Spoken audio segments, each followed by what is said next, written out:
Bueno, la última charla de hoy voy a usar el micrófono porque lo conseguimos y lo tengo yo. Así que la última charla de hoy va a ser también del profesorado, me parece un tema interesante para explayar. La va a dar Alejandro Pujante y bueno, nos va a contar un poco junto con el Centro de Formación e Investigación de Enseñanza de la Ciencia. Y bueno, nos va a contar un poco del profesorado, de epistemología, de historia y didáctica en la ciencia. Gracias a Geraldine que pudo suplir y hacer el salto correspondiente, y gracias también a Geraldine porque anticipó un montón de las cosas que íbamos a tratar de decir y complementar con algunas otras que vamos a presentar acá, digamos, ¿no?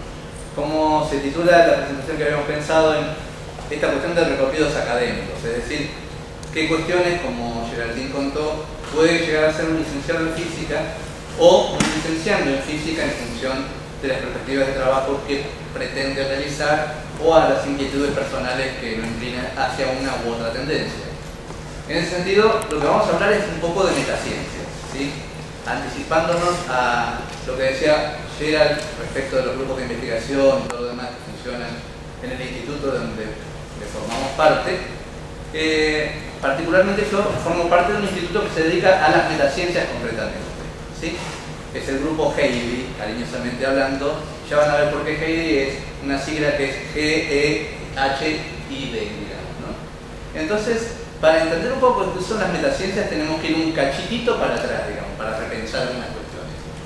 Y esto nos lleva a usar una tradicional, pero útil, clasificación una tradicional del siglo XIX más o menos, clasificación de las disciplinas, que de alguna manera las pone en el sentido de ciencias, tecnologías, humanidades, artes, técnicas y deportes, digamos. Es decir, cuáles son los límites entre cada una de estas, digamos, empieza a ser un poco el área en cuestión de la que nosotros trabajamos, y en función de esto, si bien esta es una clasificación del siglo XIX, nos sirve para situarnos en la cuestión de lo que es una disciplina constituida por esta cuestión de disciplina viene de discípulo, es decir, aquello que se enseña concretamente a una audiencia determinada en un contexto determinado, y además por la noción Foucaultiana de vigilar y castigar, digamos, de disciplina en el sentido de cuerpos restringidos a determinados haberes, saberes y pensares, y restricciones también que tienen que ver con los usos y costumbres, digamos, ¿no? Dentro de lo que a nosotros nos compete en particular, vamos a referirnos obviamente a las ciencias, ¿no? Las disciplinas científicas, como las clasificaciones que todavía se ven en CBC y todo lo demás, hacen referencia a las formales y a las fácticas, ¿sí? Y dentro de las fácticas encontramos a las naturales y las sociales, desplegadas naturales y las sociales, que no son muchas más, pero ahí pusimos unas cuantas, como para dar cuenta de lo que tenemos en haber. Fíjense que nosotros tenemos en nuestra ciudad universitaria todas las naturales, menos por una cuestión de convenios, astronomía, ¿verdad? Que ha quedado en este reparto de incumbencias a cargo de La Plata, completamente. Pero bueno, ¿qué es lo que hace que una ciencia sea ciencia y no otra cosa? Concretamente, uno podría pensar en primera instancia que se trata de una cuestión de objeto de estudio.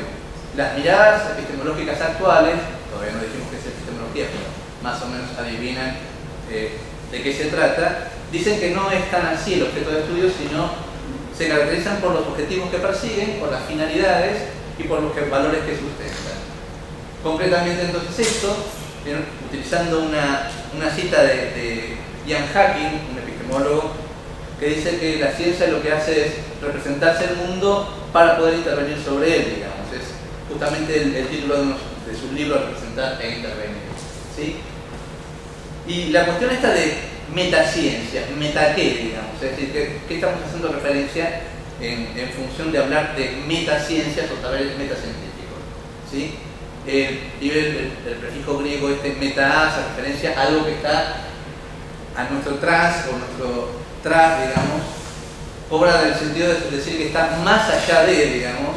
Originalmente esto tiene origen en la Biblioteca de Alejandría, donde estaban clasificados los libros de Aristóteles o de física como libros de la naturaleza, y más allá el bibliotecario puso los que correspondían a otras cosas de las cuales Aristóteles no hablaba de la naturaleza concretamente, y a eso se les llamaban los que estaban más allá de física, digamos, por eso el metafísica, en el cartelito, metafísica. Luego, coincidentemente, la metafísica habla de todo aquello que está por encima de la física o más allá de la física, en realidad, ¿no?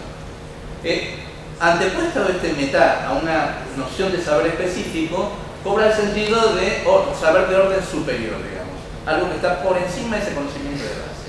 Por ejemplo, un metadiscurso sería un discurso sobre el discurso, una metateoría, una teoría sobre la teoría, un metalenguaje, un lenguaje sobre el lenguaje, y por supuesto, un metamodelo, un modelo sobre el modelo, y una metaciencia sería una ciencia sobre la ciencia. Y acá vamos a lo que queremos apuntar, digamos, que es un poco caracterizar una disciplina que a los que investigamos en ella nos parece bastante interesante, y en función de ella estudiamos y profundizamos miradas investigativas, digamos, ¿no? Es decir, para poner un mapita de dónde estamos hablando, si esta fuera la realidad, digamos, el mundo que nos rodea sería lo que sería el nivel cero.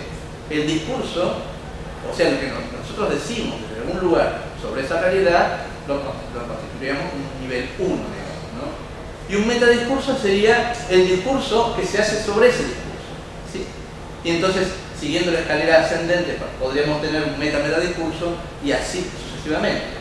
Cuando nosotros trasladamos esto al orden de la ciencia, tenemos que el nivel 0 sigue siendo la realidad y ya la ciencia es el nivel 1, digamos, ¿no? Porque discursea, dice cosas sobre esa realidad.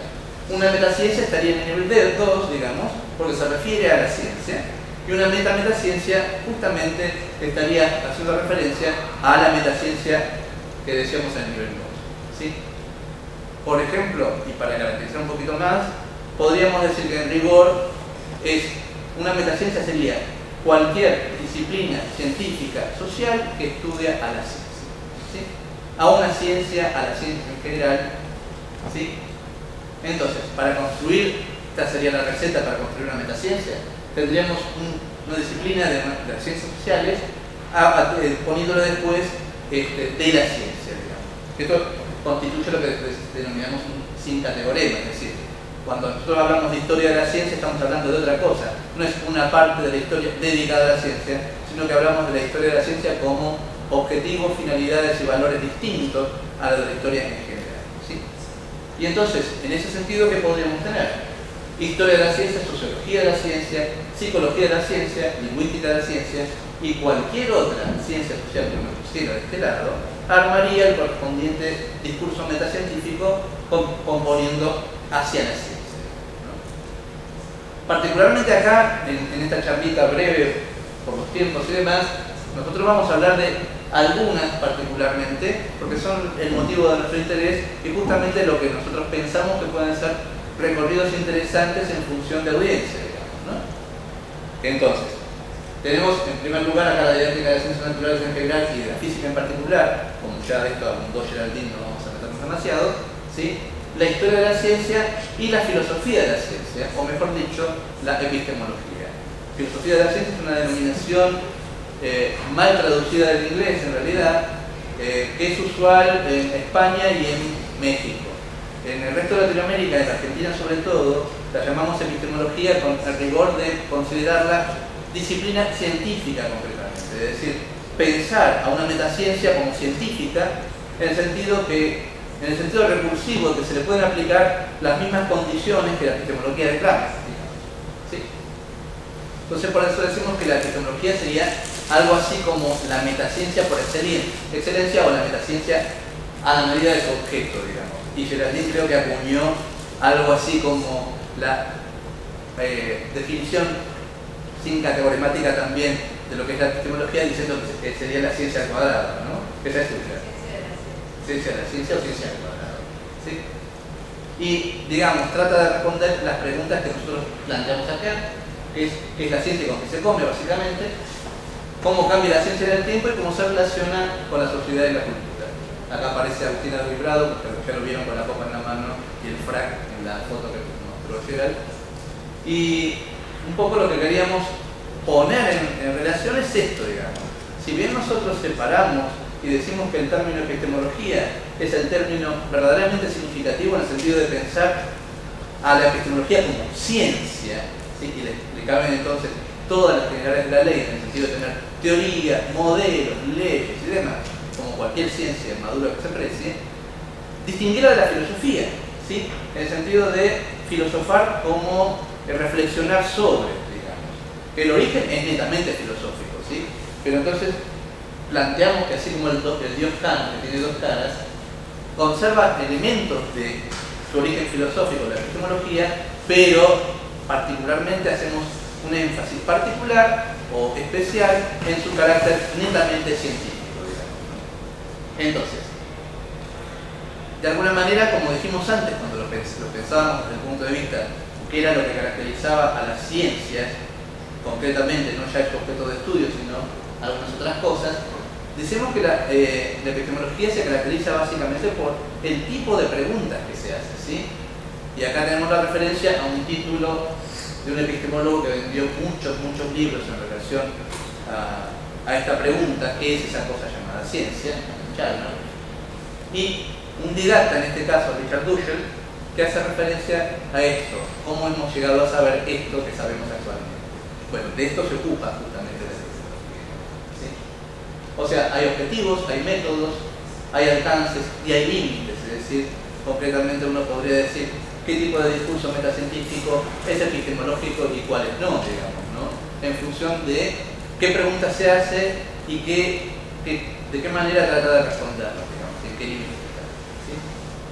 Concretamente, y para hacer un panorama así general, podríamos decir que estudiar epistemología le interesa a distintas gente por distintas razones, o a la misma gente por las mismas razones. ¿Qué quiero decir? ¿Para qué saber epistemología? Esta pregunta puede diferir según la audiencia a la cual esté destinada, digamos, ¿no? Si es público general, científicos y científicas en actividad, estudiantes de física o profesores y profesoras de física. El interés particular, el énfasis particular por el cual aprenderá esa persona epistemología, quizás tenga un cariz determinado y distinto que si se trata de otra, digamos, ¿no? Entonces, podríamos decir que hay concretamente, uno podría distinguir, hay otros autores que distinguen más, Aduris Bravo distingue básicamente tres finalidades para poder, ¿por qué interesaría aprender epistemología? Él habla de una finalidad intrínseca, que sería aprender epistemología por lo que la propia epistemología es, como reflexión lúcida, como pensamiento lógico en el sentido amplio de la lógica, como estrategia racional de poder pensar algunas cuestiones, ¿sí? En ese sentido sería la finalidad intrínseca. Finalidad cultural en el sentido de ser patrimonio de la humanidad, en el sentido de patrimonio cultural, acervo cultural, que sería interesante que cualquier persona pudiera disponer de él. Y una finalidad instrumental en el sentido que puede llegar a servir saber epistemología para determinadas cosas en particular. Por ejemplo, para ser mejores físicos o para ser mejores profesores, para obtener mejores resultados de investigación, para poder obtener mejores resultados de aprendizaje, por ejemplo, ¿sí? Y ahora vamos a ahondar un poquito más en ello, ¿sí? Y ahora, como Geraldine mandó el chivo, nosotros también mandamos el chivo correspondiente, que es la materia con la cual Agustina del Bravo da la cátedra concretamente de epistemología de la física, con un nombre un poco mentiroso en realidad, porque en realidad debería ser epistemología de las ciencias naturales, puesto que respecto de la epistemología de la física concretamente, hay muy poca cantidad de la materia que se dedica a tal cosa, digamos. Es decir, cuando hablamos de epistemología, generalmente uno alude o por lo menos por costumbre a veces, de epistemología de la ciencia, que en realidad es una redundancia decir epistemología de la ciencia, porque la epistemología no puede ser otra cosa que de la ciencia, digamos. O sea, es una tautología de alguna manera. Sí se puede decir epistemología de las ciencias naturales, en tanto se distingue de la epistemología de las ciencias sociales, ¿sí? O dentro de las regionales podríamos decir que podríamos distinguir epistemología de la física, de la química, de la biología como cuerpos de conocimiento diferentes, ¿no? ¿Sí? Concretamente, la epistemología de la física como materia en concreto se dicta para el profesorado de enseñanza media y superior en física y es obligatoria para el profesorado. En el caso de los licenciados y licenciandas, es una asignatura optativa, digamos, ¿no? Concretamente, como les decía, el profesor es el doctor Agustín Adroy Bravo, se dicta en el primer cuatrimestre la materia, tiene una carga horaria de 4 horas por semana, generalmente, salvo error u omisión, se dicta los miércoles de 17 a 21 horas, ¿sí?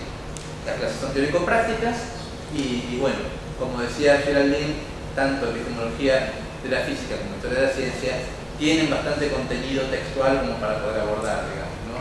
Se nos pregunta a veces en relación con el tipo de literatura o el tipo de documentos que uno lee en las materias pedagógicas y que requiere determinadas herramientas o hábitos, mejor dicho, en el sentido de poder abordarlas con facilidad.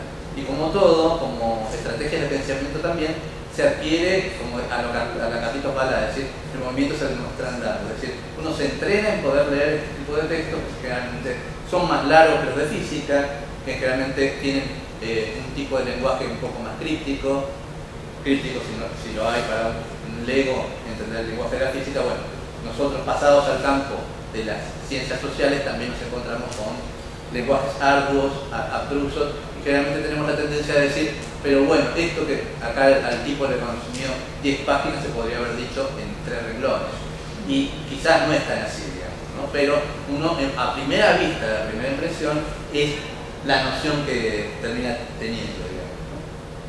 Y concretamente, en cuestión de correlatividades, se requieren 6 materias de licenciatura para poder cursar epistemología de la física, ¿sí? Y ahí están un poco los objetivos de la materia en concreto, digamos, ¿no? Proveer una introducción histórica y temática a la epistemología del siglo XX, ¿sí? Generalmente empezamos a considerar, si bien los orígenes de la epistemología como reflexión sobre la ciencia se remontan a los grecios, como decía Agustín, a los griegos antiguos, la epistemología como disciplina consolidada, digamos, y con órganos específicos, con congresos, con gente que epistemologa concretamente, ¿sí? Que se recibe de ello también, se puede considerar como el siglo XX, el originario, como para poner un punto de salida de la epistemología, digamos, en el Círculo de Viena. Ahí se constituye la epistemología como disciplina científica y metacientífica, ¿sí? El curso en cuestión no es un curso absolutamente histórico, si bien se hace un decurso de lo que va pasando en las distintas escuelas epistemológicas a lo largo del siglo XX, y nos remontamos en el sentido de poder buscar algunos antecedentes en el siglo XIX y más atrás, ¿sí? No es netamente histórico, sino que se centra en los problemas clave de la epistemología a lo largo del siglo XX, ¿sí? Problemas y preguntas que han sido respondidas de forma diferente de acuerdo a la escuela epistemológica de la cual nos estemos refiriendo en cada momento, ¿sí? Lo que decimos entonces es no solo esos problemas, sino las respuestas que se le han dado desde distintos modelos epistemológicos, que también la epistemología tiene modelos, obviamente, ¿no?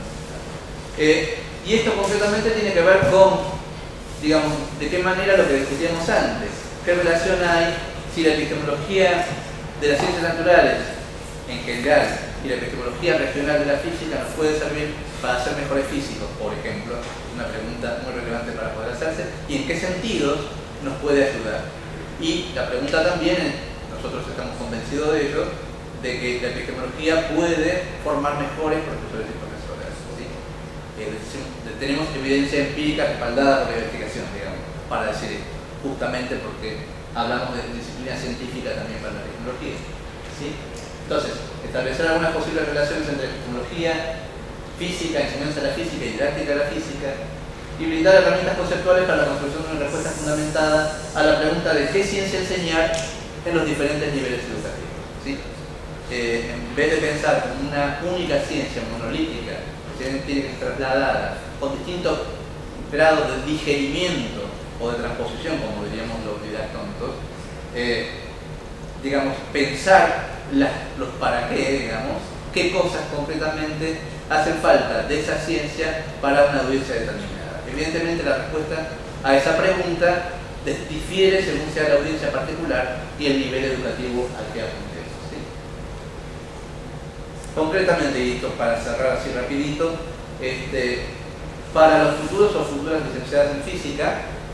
Para comprender mejor la física nos serviría desde una perspectiva más profunda, contextual y humana, que a veces dentro de la licenciatura se termina perdiendo, digamos, ¿no? Para abordar concretamente algunos problemas inherentes a determinadas ramas de la física que sí o sí necesitan de una mirada de epistemología, ¿sí? Porque las cuestiones que se dirimen cuando se está trabajando a nivel muy fino, particular, empiezan a caer dentro del terreno de la epistemología más que de la física concreta, digamos, ¿no? ¿Sí? Y en tanto docentes de la licenciatura, es decir, como futuros licenciados que se van a desempeñar en la facultad investigando y a la vez tienen obligación de docencia, ¿en qué medida sirve para enseñar mejor física y por ende para producir mejores aprendizajes? Bueno, es bastante ambicioso lo que estamos presentando, pero podemos mostrar prueba de que hay bastante avance al respecto en ese sentido, digamos, ¿no? Particularmente nosotros en el CFIE que hemos visto del acercamiento de docentes de las licenciaturas, tanto de química, de física y de biología, que se acercan al CFIE con una intención sana de decir, bueno, aquellos TP que estamos trabajando en clase, en las distintas materias, no están dando resultados, o estoy cansado de hacer más o menos lo mismo, y tener siempre los mismos resultados poco satisfactorios. ¿Qué puedo hacer como para mejorar estas cuestiones, digamos, ¿no? Y entonces, estos acercamientos, para la pregunta que hacían hoy por allá, respecto a una persona que quizás no quiera hacer el profesorado, pero por ejemplo, cursar las didácticas o epistemología para mejorar la manera que tiene para enseñar la física en este caso, ¿no? Y bueno, respecto de por qué saber epistemología para un futura profesora de física, obviamente para comprender mejor la física de una perspectiva más profunda, contextual y humana, como antes, ¿verdad? Para transmitir una adecuada imagen de ciencia al alumnado. Generalmente, y sobre todo si uno transita las clases de física de la educación secundaria, pasa por los distintos salones de distintas profesores de física y lo que ve es un pizarrón lleno de ejercicios a resolver, ¿sí? Y la física no habla de cuestiones del mundo, ¿sí? Eso empieza a desvirtuar el sentido profundo de la física y aleja a los pibes concretamente del disfrute por algo que debería ser patrimonio de todos, ¿sí? En ese sentido hablamos de una adecuada imagen de ciencia, es decir, en qué medida hacer ejercicios y problemas únicamente y llenar la pizarra con eso está hablando de una adecuada imagen de ciencia, ¿sí? Para interesar a quienes no tienen interés por la física y para incrementar el interés de los que sí, completamente. Para poder lograr que el estudiantado pueda comprender la física que se les enseña, y ahí vamos relacionado con el punto anterior, vinculándola con sus saberes, experiencias y vivencias, ¿sí? Entendiendo a la física, insistiendo con esto, como patrimonio cultural de la humanidad del que nadie debería estar excluido, digamos. Es decir, hay un mandato curricular que dice que los estudiantes de primaria, de secundaria, del profesorado, deben saber determinados contenidos, ¿sí? Y el mandato curricular, sobre todo en la educación obligatoria, se transforma en un derecho que tienen los ciudadanos y ciudadanas para poder ser partícipes de esa comunidad, ¿sí? De poder entender el mundo en función de la ciencia, ¿sí? Si uno bastardea ese derecho haciendo una maqueta o haciendo el como si enseñara física, lo que está haciendo es no cumplir con su obligación, que es enseñar física de verdad, en relación de poner algunos saberes en juego para intervenciones más potentes en la realidad que les toca vivir a los pibes completamente. Es fuerte decir esto, pero concretamente es así. Y entonces esto también va auxiliado por lo que decía Geraldine hace un ratito, qué se puede hacer, digamos, en este sentido. Y esto vinculado a la didáctica de la ciencia, a la epistemología y la historia de la ciencia concretamente. En cuanto a recorridos académicos, uno puede aspirar, por ejemplo, a especializaciones, maestrías y doctorados en didáctica de las ciencias naturales, en muchos casos con orientación en física, a veces con orientación en ciencias naturales en general, ¿sí? Maestrías y doctorados en epistemología y historia de la ciencia. Como bien dijo Geraldine hace un ratito, nosotros actualmente en la facultad tenemos una comisión de doctorado específica para las orientaciones de las tesis en relación a didáctica de las ciencias naturales, epistemología e historia, ¿sí? Y también las discusiones son arduas en ese sentido, ¿sí? ¿Qué recorrido es posible? Y esto también Geraldine habló un poquito. Obviamente, como profesores y profesoras de enseñanza media y superior en física, seguro que sí, obviamente. Y son los más requeridos.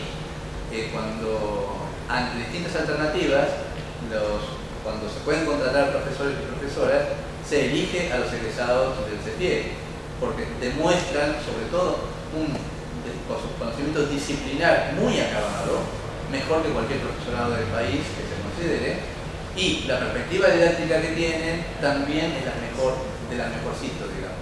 Se considera al Instituto CEFIEC como uno de los referentes en didáctica de las ciencias a nivel latinoamericano, quizás el principal. ¿Sí? Entonces, también formando parte de equipos de asesoramiento, formación y capacitación en ámbitos ministeriales, instituciones públicas y privadas, produciendo materiales curriculares en diferentes jurisdicciones y también produciendo libros de texto. Todas estas incumbencias aparecen y muchas más en relación a las posibilidades que tiene un futuro profesor o profesora de física que egresa del CEFIEC, en realidad, para ser preciso, de la Comisión de Carrera de Profesorados en Enseñanza Media y Superior. ¿Sí? Un ejemplo de hoy, no se ve un soto, pero vamos a tratar de decir. Esto es un llamado a cubrir cargos de tutor virtual en áreas que tienen que ver con epistemología y didáctica de la ciencia, epistemología y historia de la ciencia y didáctica. ¿Sí? Una serie de requisitos. Esta comunicación salió hoy, está en todos los foros, está en el Facebook, está en la página de la CCPEN, o sea, métanse por ahí para que vean cómo se demandan este tipo de trabajos y actualmente cada vez más. Yo trabajo en el INFOD, que es el Instituto Nacional de Formación Docente, que depende del Ministerio de Educación de la Nación y a su vez tiene una cierta autarquía, digamos, ¿no? Desde el Ministerio de Educación y desde el INFOD concretamente, se están largando planes de fortalecimiento de la enseñanza de ciencias naturales a nivel país, donde se necesitan muchísimos capacitadores, muchísimos formadores. Actualmente es un momento especialmente importante en ese sentido. La demanda es tan grande que la oferta no satisface, digamos, ¿no? Porque se necesitan cada vez más. Entonces, este panorama se está, digamos, en perspectiva de todo lo que se puede llegar a venir en función de la conjuntura política y demás, se entiende que sigue en esta dirección para los años venideros, o sea que esta tendencia, lejos de disminuir, va a seguir incrementándose. ¿Sí? O sea, un profesional como el egresado de un profesorado tiene campo, muchísimo campo, es decir, trabajo jamás le falla. Como decíamos, el grupo de investigación nuestro se llama HEIDI, grupo de epistemología, historia y didáctica de las ciencias naturales, que lo van a encontrar en la página de la CCPEN y ahí tienen alguna referencia al respecto. ¿Sí? CCPEN Sacas UBA, HEIDI, igualmente entrando a la página de CCPEN, que se puede entrar directamente desde la página de la facultad, pueden llegar perfectamente en grupos de investigación. Actualmente el grupo de investigación está en una etapa muy productiva. Mañana estamos saliendo para Santiago de Chile a un congreso que específicamente se refiere a la relación entre la historia de la ciencia, la filosofía de la ciencia y la enseñanza de la ciencia, y está haciendo su tercera versión latinoamericana. ¿Sí? Y hay mucho trabajo en esta área fecunda donde se están produciendo cada vez más y más trabajos de investigación con sustento empírico, de trabajos de investigación en lo que se llama la naturaleza de la ciencia, es decir, las relaciones que tiene la enseñanza de la ciencia con la epistemología, la historia y la sociología de la ciencia. ¿Sí? Y en ese sentido, los invito y las invito a que se puedan acercar a algún tipo de reunión del HEIDI. Las reuniones son periódicas, tenemos reuniones semanales y mensuales también, donde las reuniones son abiertas y públicas y que pueden asistir cualquiera. En esas reuniones lo que hacemos es comentar las últimas investigaciones que estamos desarrollando, estados de avance de tesis doctorales, presentaciones a congresos, posibles foros, posibles comunicaciones que se pueden llegar a ver, discusión de libros, discusión de artículos en relación. Esta es la página de la CCPEN, completamente del grupo de investigación. Ahí estamos varios y varias de nosotros. ¿Sí? Y bueno, eso sería todo. Ahí tienen mi mail si lo quieren anotar por alguna cuestión, alguna consulta, alguna referencia. Acá tenemos varios locales, ¿sí? Tesistas concretamente, que estamos trabajando en el grupo de investigación del CEIR. De abajo hacia arriba, Lorena Isillo, Laura Pérezán, Cecilia Acevedo, y arriba Natalia Espina-Quintero. Estos dos son colombianos. No, son colombianos que no pertenecen al grupo, se ponieron en la foto. Jeffrey Nariza, nuestra mater o pater Agustina Doris Bravo, Rafael Yesid y un servidor Spiderman. ¿Sí? Muchas gracias.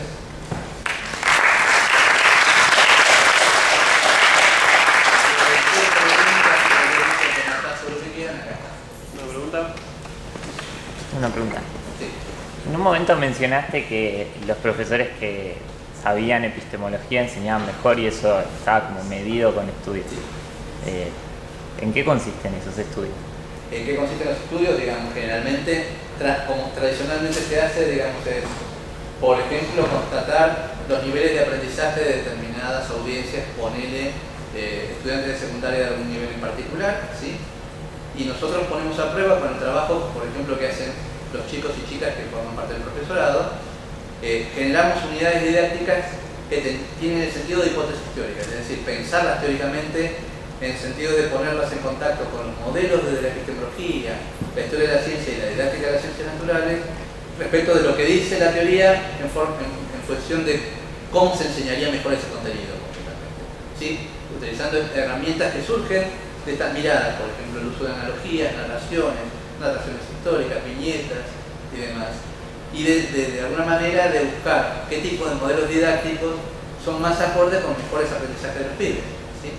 Las versiones actuales, contemporáneas de la epistemología, están muy auxiliadas por versiones contemporáneas también de la psicología cognitiva, es decir, de alguna manera hay unos ciertos corrimientos respecto de la mirada tan piagetiana que nosotros venimos teniendo desde el 60 para acá, que hablaban de que los estudiantes llegan a un momento dado a un nivel de operación formal del pensamiento hipotético deductivo, y al final Piaget termina diciendo que a veces ese pensamiento hipotético deductivo no se alcanza. Bueno, los modelos epistemológicos actuales dicen que en realidad la forma de pensar del Homo sapiens sapiens es más bien analógica y abductiva, digamos, que no responde a modelos hipotéticos deductivos completamente. Teniendo en cuenta esas cuestiones y miradas más interesantes respecto de a qué se considera un modelo científico, es que podemos abordar propuestas que redundan en mejores aprendizajes. Y esto lo podemos comprobar, por ejemplo, en dos aulas de similar rendimiento, aplicando unidades didácticas de determinado estilo a un grupo y a otro no, y ver qué es lo que está pasando. Aplicado por el mismo profesor, por decir. Además, hay investigaciones a nivel internacional. Por ejemplo, hay una investigación dirigida por la Universidad de Baleares, que es un proyecto iberoamericano que se llama EANCIT, que de alguna manera indagó qué concepciones acerca de la ciencia y la tecnología tienen los distintos países de Latinoamérica en determinados focos de interés, por ejemplo, ciencia y tecnología, ciencia y género, y se detectaron determinadas falencias. Una segunda etapa de este proyecto lo que trató es de que la gente que trabaja en esto diseñara unidades didácticas para poner en juego cuestiones epistemológicas, históricas, sociológicas, para ver qué pasaba con los aprendizajes, y los resultados son bastante alarmantes, ¿sí? Es decir, si bien no es la última Pepsi-Cola del desierto, hemos descubierto la panacea, pero se trabaja mucho en el sentido de poder decir con conciencia y con justificación de causa que utilizando herramientas metacientíficas los aprendizajes que se logran son mejores, ¿sí? No sé si con eso trate, y te invito a acercarte o cómo se te pueden mandar materiales, por ejemplo, para que entiendas qué es esto de hipótesis teórica en función de una unidad didáctica. Es decir, evidentemente esa unidad didáctica que se cursa en la didáctica 1 concretamente, que se hacen los estudiantes tutoriados por los auxiliares y los profesores de la materia, diseñan esto como hipótesis teórica, y luego eso en la didáctica 2 se lleva a la práctica, ¿sí? Poniéndola en contexto, con las adecuaciones que tienen que ver con los contextos reales donde se van a ubicar esas planificaciones y las prácticas. ¿Sí? ¿Alguna otra pregunta? Sí. ¿Cuántos egresados de profesores de física salen por año del CEFIP? Muy poquitos. Muy poquitos. En este momento muy pocos. Digamos, si tenemos que hacer una gradación descendente, los mayores egresados se dan en el profesorado de biología, y química y física están ahí, ¿sí? Pero la cifra no la tengo, pero no sé qué era bien sobre la Sí, 4, sí. 3, 4, 5 por año. Sí. Y el tema, la gran problemática que podemos decir ustedes, que también lo saben, es que el 10% de los cargos en los colegios de media se cubren, en los que superior no menos todavía. Entonces, hay una problemática de pensar qué va a pasar con las ciencias naturales a futuro, ¿no? Porque si los adolescentes no son educados en ciencias, por profesores que sean profesores no veterinarios, que hacen pedagógica y terminan dando ciencias o de otras Ingenieros. o ingenieros, ¿qué va a pasar? O sea que hoy en día el 90% de los profesores en las aulas no son del profesorado. Hay una vacancia enorme en ese sentido, como decían los chicos recién. Y sobre todo, no solo en secundaria, en superior también. En superior uno ve, por ejemplo, y sobre todo conociendo realidades del interior, que de repente un mismo profesor, que generalmente voy a decir ingeniero agrónomo, veterinario, médico, da en un profesorado de biología, por ejemplo, un montón de materias. Un ingeniero civil, un ingeniero electrónico da en un profesorado de física otras materias, ¿no? Y hay una pata muy interesante que tiene que ver con no solo saber la disciplina, generalmente se tiene ese preconcepto que sabiendo la disciplina se puede llegar a ser un muy buen docente. A ver, las pruebas remiten a que no, digamos. Además de saber la disciplina, que muy bien que hay que saberla, hay que saber cómo se enseña esa disciplina, digamos. Lo que abordamos en el profesorado es tomar el contenido científico desde la perspectiva de su enseñabilidad, digamos, ¿sí? Y la enseñabilidad tiene que ver de qué manera eso se transpone adecuadamente con los recursos necesarios para poder hacer que ante el otro lo que uno presente sea inteligible, plausible y relacionable con el mundo que lo rodea y no una cuestión vaga e imprecisa, ¿sí? Y en relación a esto último y concretamente referido a la imagen de ciencia, que es mi tópico concretamente, hace un par de años hice una indagación con 100 alumnos de secundaria, haciéndole dibujar un típico dibujo, dibujar a las personas que se dedican a la actividad científica y caracterizarla con adjetivos, sustantivos, etcétera, etcétera, ¿sí? Una pregunta que añadí a ese cuestionario era: ¿te imaginás vos siendo esa persona en un futuro, en algún momento de tu vida? Aclaro que estoy hablando de una escuela de un contexto pobre, socioeconómicamente desfavorecido y demás. De 100 alumnos, 88 respondieron que no. Y no es por una cuestión vocacional que a mí me preocupe esa respuesta tan aplastantemente negativa, sino por las razones que dan. No me da la cabeza, yo no sirvo para esto, hay que ser muy inteligente, ¿sí? Es para personas muy capaces y yo no lo soy, ¿sí? O sea, que hay un discurso atravesado por la educación misma en función de determinadas miradas de la educación científica y de la ciencia que se transmite en las aulas, que es obturante, clausurante y sigue en estos parámetros como pensando a la ciencia como para unos pocos elegidos, ¿sí? Tenemos una realidad que es la masificación de la escuela secundaria obligatoria, ¿sí? Concretamente van generaciones de estudiantes que en su familia jamás han tenido contacto con la escuela secundaria, por primera vez, ¿sí? Ya la escuela secundaria no es aquella que formaba elites para generaciones superiores de gobernantes, las generaciones dirigentes. Ahora educa para la ciudadanía, educa para el cuidado ambiental, educa para el respeto al otro, a la diversidad, etcétera, etcétera, etcétera. Educa para poder participar cada vez con interés, con mirada crítica sobre un mundo cada vez más científica y tecnológicamente avanzado. Es decir, los para qué han cambiado y mucho. Por lo tanto, no puede ser la misma forma que lo que enseñábamos hace 50 años. No puede ser, porque el público es diferente, las finalidades son diferentes y los contextos son diferentes. Eso es los desafíos que tiene todo profesor o profesora de física que se larga al mundo, concretamente. Puede tener una elección válida si se quiere, que es, bueno, yo me dedicaré nada más que a las escuelas privadas con alto nivel adquisitivo, que supone que tiene un background de capital cultural muy fuerte de parte de la familia, ¿sí? Pero ¿qué pasa con el resto? En ese sentido, profesores formados en física, ¿sí? Que sepan de la didáctica de la física, que sepan de la disciplina también, pero de cómo se transpone el conocimiento para poder lograr el aprendizaje genuino es fundamental. Es fundamental. Y esto está escaseando muchísimo. Y a decir de otro epistemólogo, Javier Echeverría, que habla del contexto de educación de la ciencia, él incluye como un contexto de desarrollo de la ciencia el contexto educativo, ¿sí? Además del famoso descubrimiento, de justificación que nos decían las escuelas anteriores. Él habla del contexto de innovación, pero fuertemente del contexto educativo. Evidentemente porque contexto educativo en sentido amplio, ¿sí? O sea, la universidad también es contexto educativo para Echeverría, ¿sí? ¿Cómo se forman las futuras generaciones que en algunos casos serán futuras científicas y científicos, y en algunos casos serán profesores y profesoras, y en algunos casos serán ciudadanos y ciudadanas objetos de derecho, ¿sí? En ese sentido, la apuesta es muy fuerte. ¿Alguna pregunta más? Tengo varias preguntas, pero te agarro después y no te vas corriendo para preguntarle. Pero quiero hacer un comentario que a lo mejor le es útil a la mayoría, porque la mayoría creo que estudia la licenciatura en física. Yo hice una licenciatura en física tradicional en donde una materia optativa como esta no estaba disponible, y llegué a hacer el doctorado en la Universidad de La Plata, donde era obligatorio hacer una materia de epistemología o historia de la ciencia para poder tener el doctorado. Sigue siendo obligatorio en ciencias exactas en la Universidad de La Plata. Muchísima gente cursa esa materia porque todo aquel que hace un doctorado dentro de la facultad está obligado a hacerlo, y hay tradicionalmente una materia ofrecida, no más de eso.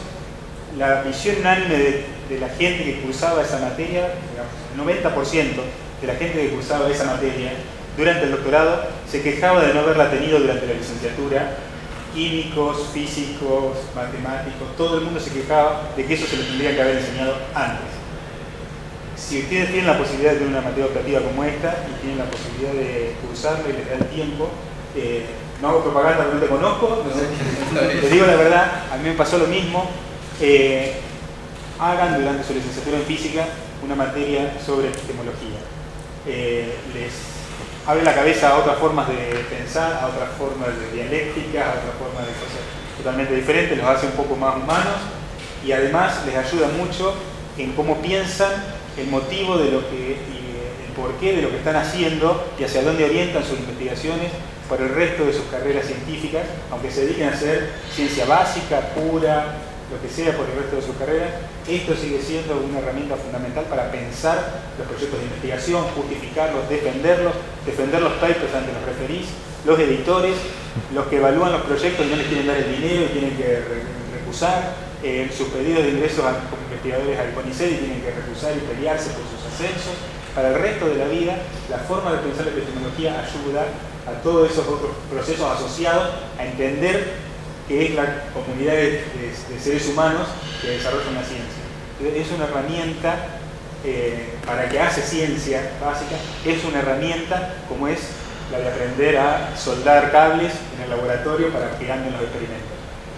Así que recomiendo fuertemente que si en esta facultad tienen esa posibilidad, en la medida que puedan, les tengan un mínimo de interés y no los mate el tener que leer los textos largos que trae aparejado esto, aprovechen ese tipo de oportunidades, porque la gente que lo ve en el doctorado se queja de no haberlo visto antes, y la gente vieja que nunca tuvo la oportunidad, con la que uno se cruza habitualmente, uno encuentra que tiene ciertas falencias a veces en las discusiones y defensas de ciertos argumentos de sus propias investigaciones, porque incurre en errores que uno aprende que no debiera incurrir una vez que lee alguna cosa de epistemología.